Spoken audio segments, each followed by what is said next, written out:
Hey everyone, Nicole here. Today we're going to be working through an incline push-up. If you've ever tried to learn a push-up in the past, you'll know that it's a lot of work and moving your own body weight is very difficult. So we start with an incline push-up because that gives you a learning ground to get better at the thing. So we'll start out today by letting you know that you'll need a little bit of wall space and potentially a counter height surface. If you have, your kitchen counter or a bathroom vanity that's really sturdy, you can use either of those things. A set of stairs could also work as long as you're working at the bottom, safety first. So we're gonna start out by establishing the position of a push-up, and then we're going to apply it to the wall. Okay, so first things first, when we're setting up a push-up, we want to set our hands out in front of us. So imagine that you're creating like an air plank, okay? You can see here that my wrists are currently about the same level as my shoulders. And so before I approach the wall, I actually want to slide my hands down. So you can see now that my watch is on a downward angle from my shoulders. My hands are about as wide as my own shoulders. When I bend my elbows and pull my hands back, I'm thinking about pulling my thumbs back into my armpit area, okay? So I'm just gonna do one more little air push-up here so you can see that motion. I'll turn again to face the camera so you can see the angle of my elbows. I generally say this is about a 45-degree angle. You might think of this as a large set of pizza slices, one under each arm. So basically, we're aiming to avoid winging the elbows out wide or tucking the elbows in really tightly in this case. Okay, so we've got our two pizza slices and we're ready to go. The next thing that we'll talk about is our positioning at the wall. So I'm gonna head over to the wall right now.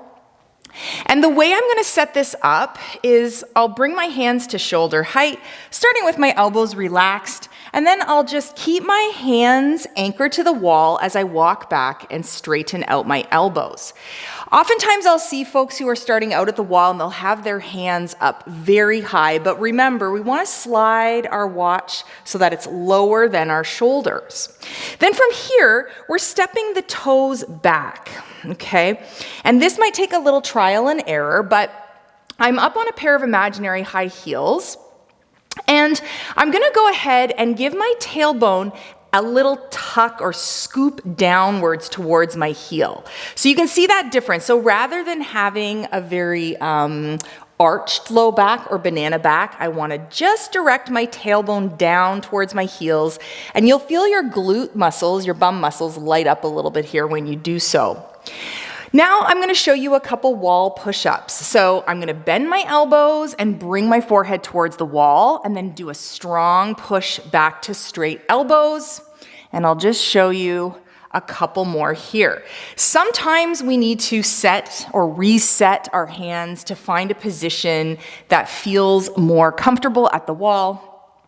And so you're welcome to do a little bit of experimentation there. So once you have a chance to get yourself set up at the wall, you might want to stop the video and just go ahead and try to test out actually how many push-ups you can do at the wall. If you can do between 12 and 15, that's a good indication that you're ready to progress it and drop the incline down a little bit lower from the wall.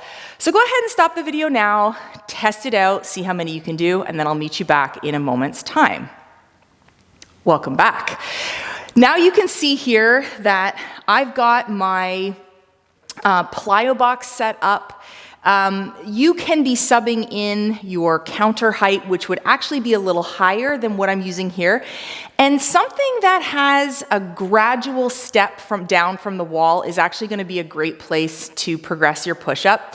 Know that if you're still using the wall, you can train and use the wall for quite some time until you start to feel confident in hitting 10 to 12 reps at a time or 12 to 15 reps at a time. I'm going to show you what it looks like to use this plyo box. So it is going to be slightly different. You'll notice now that my torso is going to move from a more vertical position as it was at the wall to a slightly more horizontal position relative to the floor. So when I set this up, I'm gonna go about positioning my hands in the same way, so my hands are about shoulder width apart. I'm stepping back with my toes here, and I'm just gonna do a couple experimental push-ups, and I'm going for full range of motion. What I mean by that is I want to tap the bench with my body every single time, okay? So I'm just gonna show a few more reps here in real time, and you'll see that my feet are spaced out a little bit. This is gonna give me a slightly wider base of support, so we don't need the feet to be touching. We can have a little space there. And then one more push-up rep for demo purposes here. A similar thought process is involved here. If you can do those full reps, touching your low ribs to the bench every single time, and you can do that for 10 to 12 or even 12 to 15 reps rather easily, your next option is to try to find a slightly lower incline. So just so you can see what I'm talking about here, I'm going to take my own plyo box and I'm gonna flip it so that it's one level lower. And now you can see I'm gradually making my way closer to a position where my body is horizontal to the floor. As far as the setup goes, nothing changes here, okay? So I'm setting up my hands the exact same way, but now this is a noticeably more challenging push-up than the previous two. But I'm finding the box, the bench underneath me every single time with that little tap. So if you're finding that you've found a good working place where your final reps are quite challenging, but you can do, minimum of 10, that's where I would suggest that you continue to work with your push-up journey. So as just a visual here, I'm gonna show you one final progression. You may not have this many options at home, but just so you get the point, this is my third and final flip of the box. So now we're going down to about 20 inches here.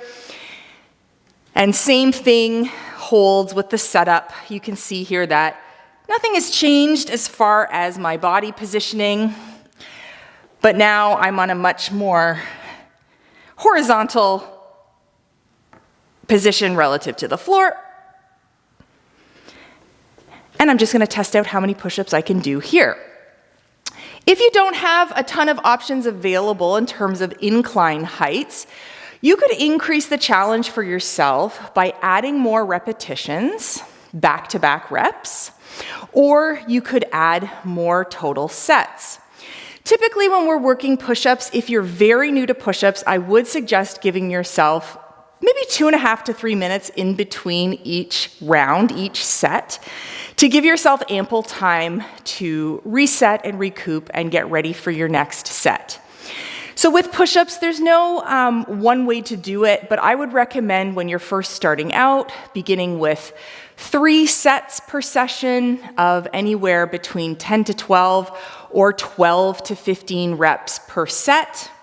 And then as you start to build the push-up, you're decreasing the height of your incline over time.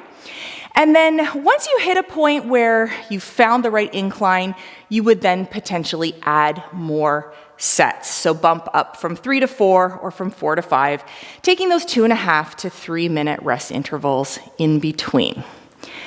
I hope you found this a helpful introduction to push-up inclines, and I look forward to seeing you in the next push-up video.